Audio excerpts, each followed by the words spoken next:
제가 이스라엘을 두 번째로 방문했을 때 헐몬산을 지나는데 하나님께서 구름 기둥으로 저의 길을 덮어주셨고 햇빛을 가려 주셨고 그리고 길을 인도하셨습니다. 오늘날도 하나님께서는 구름 기둥으로 우리의 길을 인도하고 계십니다. 그런데도 우리가 깨어있지 못함으로 하나님의 일하심과 도우시는 손길을 깨닫지 못하는 것입니다. 오늘 본문은 출애굽기 전체를 막아가는 웅장하고 거룩한 마침표이자 그리고 가나안을 향해 나가는 광야 여정의 새로운 출발선입니다. 오늘 본문을 시작하기 전에 우리는 하나님께서 이스라엘 백성들을 출애굽시킨 목적이 무엇인가에 대해서 생각해 볼 필요가 있습니다.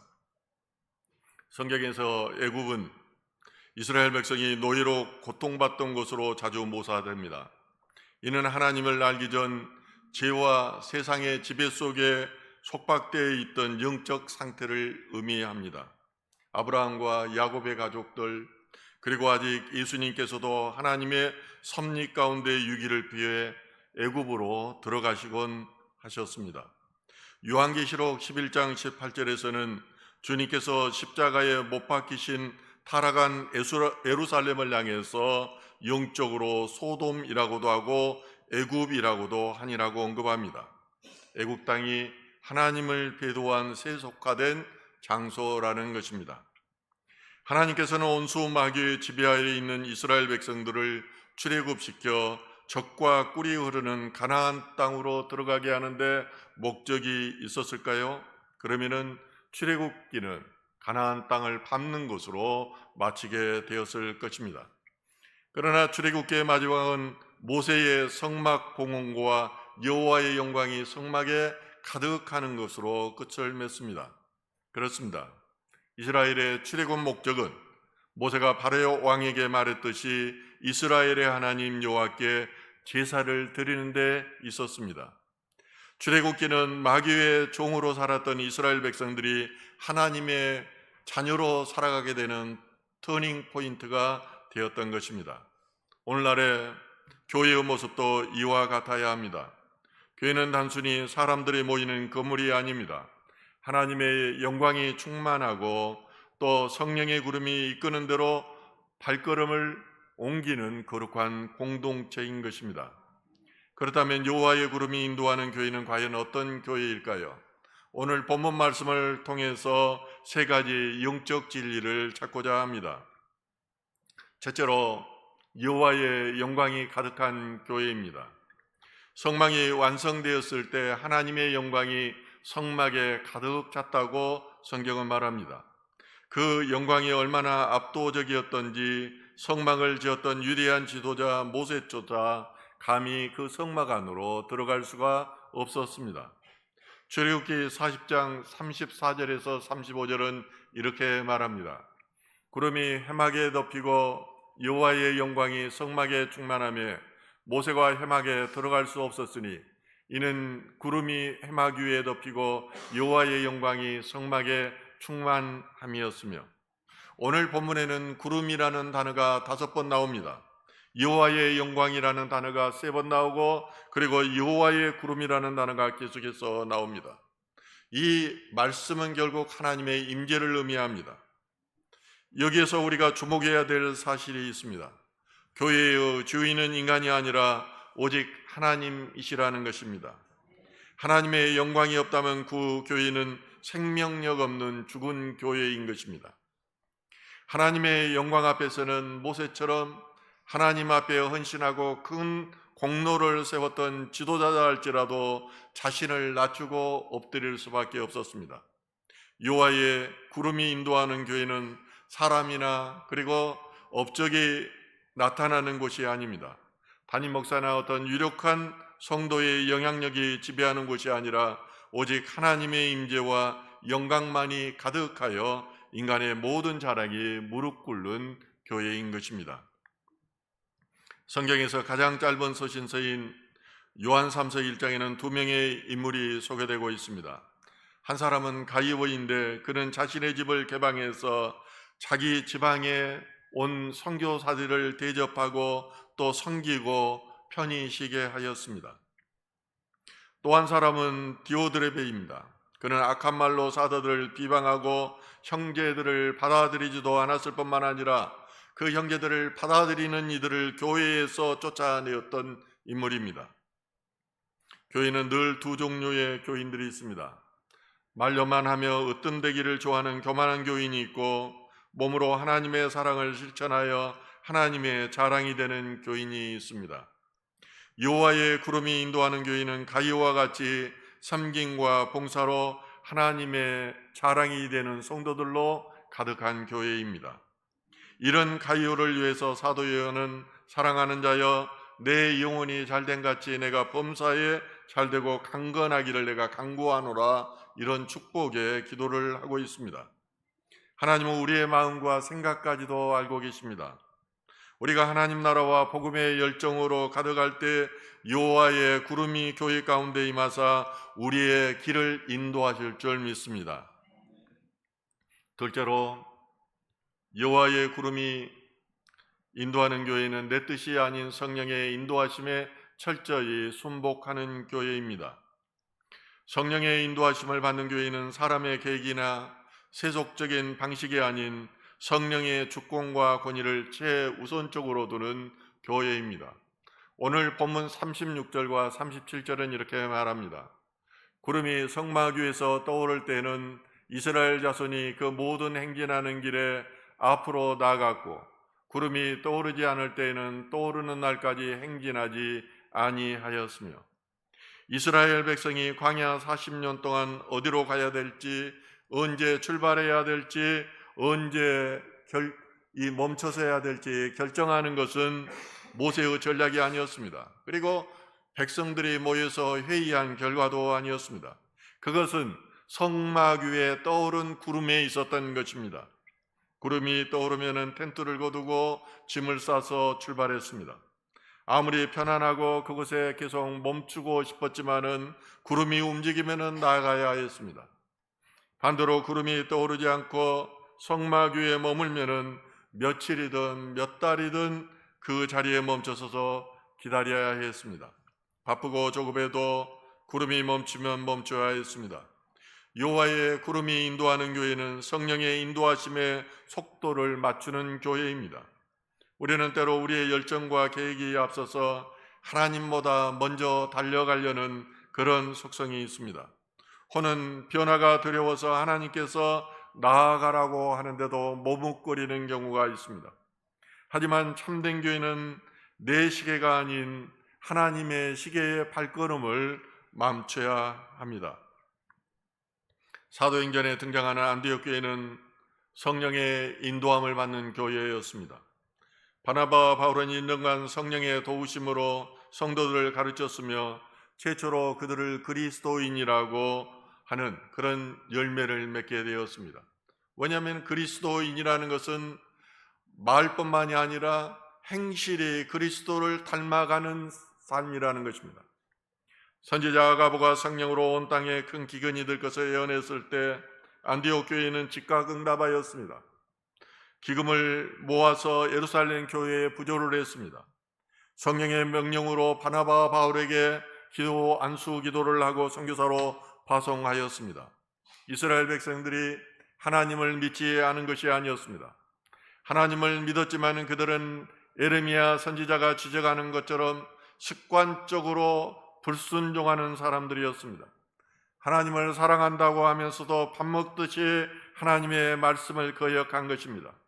오늘날도 교회에 나온다고 모두 다 교인이 아닙니다. 기도하고 그리고 성경을 매일 읽는다고 교인이 아닌 것입니다. 중요한 것은 하나님의 말씀대로 삶의 예배자로 살아가는 데에 있는 것입니다. 우리는 아브라함을 믿음의 조상이라고 합니다. 중요한 것은 하나님께서 아브라함에게 아들 이삭을 바치라고 했을 때 아침 일찍 일어나서 이삭을 데리고 걸었다는 사실입니다. 어떻게 자기 자식을 죽이는 일에 아침 일찍 일어나 순종할 수 있겠습니까? 가나의 혼인잔치에 나오는 종들은 예수님께서 정결의식에 사용하는 항아리에서 물을 떠서 연회장에 갖다 주라고 하자 그대로 행했습니다. 어떻게 손발을 씻는 항아리에 있는 물을 떠서 포도주라고 연회장에게 갖다 줄 수가 있습니까? 그럼에도 불구하고 종들은 판단하지 않았습니다. 불평하지 않았습니다. 즉각 순종했습니다. 이처럼 즉각적이고 완전한 순종 위에 하나님께서 일하십니다. 여호와의 구름은 이런 교회 가운데 임하는 것입니다. 성령님의 감동과 인도하심에 즉각적으로 반응하는 성도님 되기를 주님의 이름으로 축원합니다. 세 번째로, 여호와의 구름이 인도하는 교회는 매일의 삶에서 하나님의 보호를 눈으로 보는 교회입니다. 신앙생활은 듣는 것에서 보는 것으로, 머리에서 가슴으로, 관념에서 실천으로 변화하는 것을 의미합니다.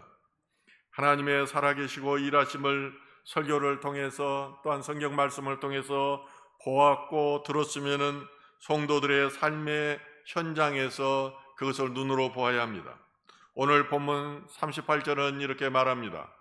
낮에는 여호와의 구름이 성막 위에 있고 밤에는 불이 그 구름 속에 있음을 이스라엘의 온 족속이 그 모든 행진하는 길에서 그들의 눈으로 보았더라. 광야는 낮에는 섭씨 40도 50도를 넘나드는 살인적인 폭염이 쏟아지고 밤에는 뼈를 깎는 호관이 찾아오는 위험한 땅입니다.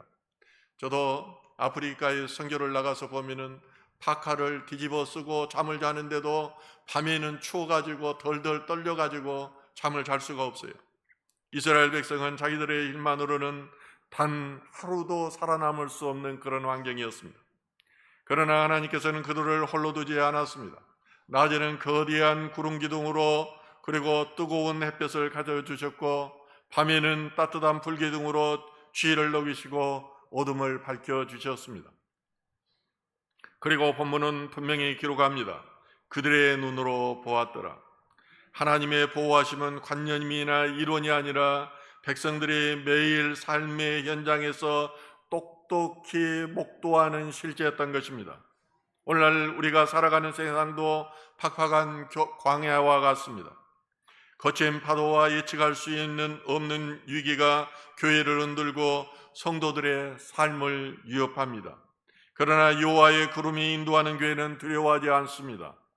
세상의 위기 속에서도 낮의 구름 기둥과 밤의 불 기둥으로 우리를 감싸 안으시는 하나님의 신실한 손길을 매일 삶의 현장에서 경험하기 때문입니다.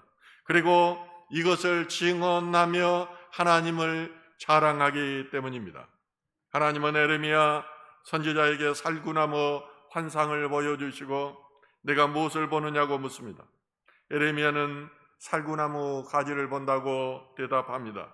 그러자 하나님께서는 내가 잘 보았도다, 네가 내 말을 지켜 그대로 이루리라고 말씀하십니다.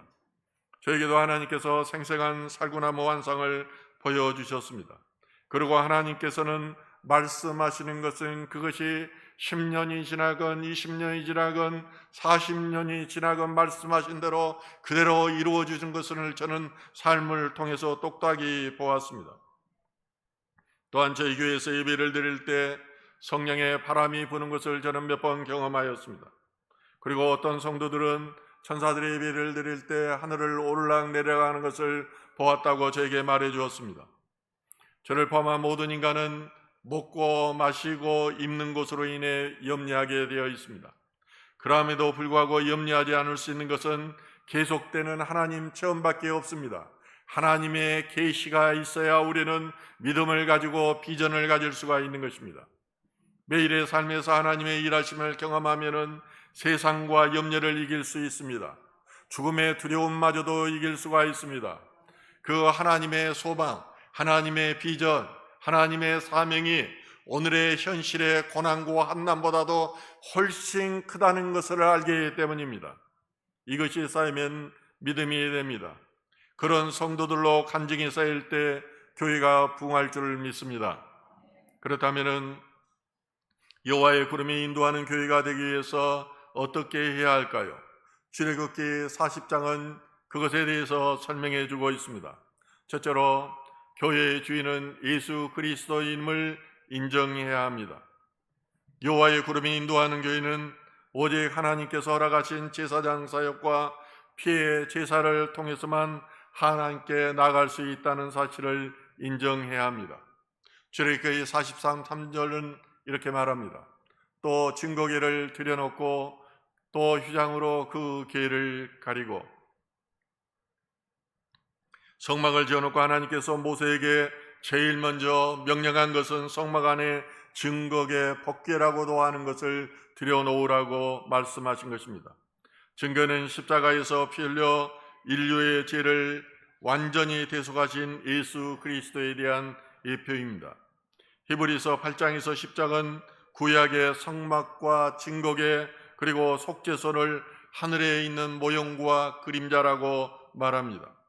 증거궤 안에 있는 율법의 돌파는 새 언약의 중보자이신 예수 그리스도를 만나는 영원한 생명을 주시는 참된 양식이신 예수 그리스도를 아론의 쌍난 지팡이는 영원한 대제사장이신 예수 그리스도의 부활을 예표합니다. 출애굽기 40장 4절에서 7절에서 언급한 성막의 기구들은 훗날 우리에게 임하실 예수 그리스도의 성품과 사역을 예표하고 있습니다. 떡상은 생명의 떡이신 예수 그리스도, 등잔대는 세상의 빛이신 예수 그리스도, 분향단은 우리를 위해 중보기도 하시는 예수 그리스도, 번제단은 십자가의 대속제물과 희생을 예표하고 있습니다. 또한 물두멍은 말씀과 성령을 통한 삶의 청결함과 회개를 예표하고 있습니다. 오늘날 교회를 예표하는 성막의 모든 기구들이 이미 예수 그리스도로 모두 채워짐으로 하나님의 영광이 성막에 임하였던 것입니다. 그래서 골로새서 1장 18절 그는 몸인 교회의 머리시라 그가 근본이시오 죽은 자들 가운데서 먼저 나신 이시니 이는 친히 만물의 으뜸이 되려 하시며 예수님이야말로 교회의 몸입니다. 예수님이야말로 교회의 머리이시고 근본이십니다. 여호와의 구름이 인도하는 교회는 예수의 이름으로 기도하고 예수의 이름으로 예배해야 됩니다. 오직 하나님 이야기만 하고 예수에 대한 복음이 없는 교회는 그것은 여호와의 구름이 인도하는 교회가 아닌 것입니다. 둘째로 우리의 삶을 거룩하게 분별하여야 합니다. 하나님께서는 내가 거룩하니 너희도 거룩하라고 말씀하십니다.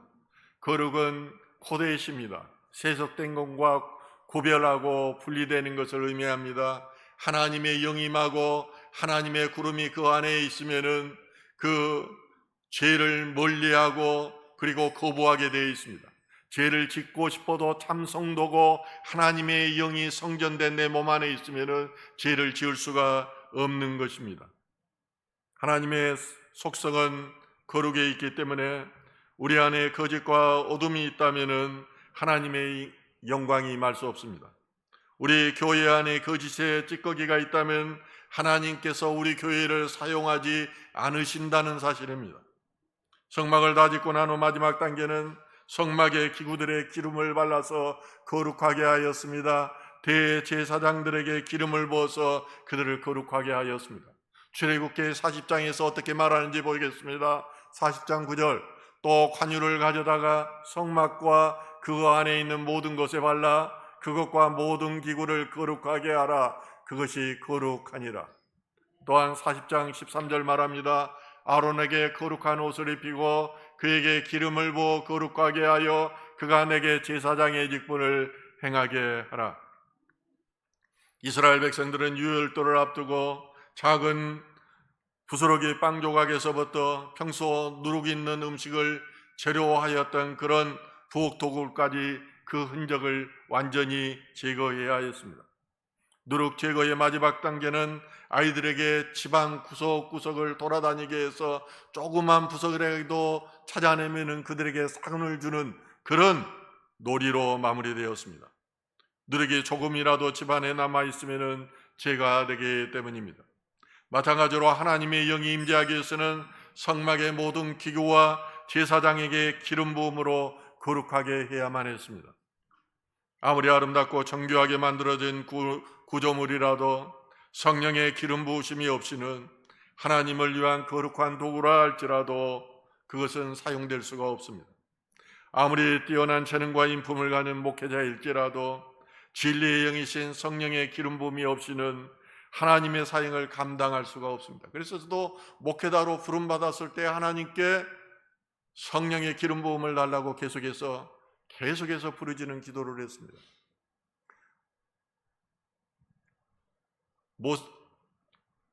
사도 바울도 그의 선교의 특징이 바로 성령의 기름 부음, 성령의 인도함을 받는 그런 사역이었습니다.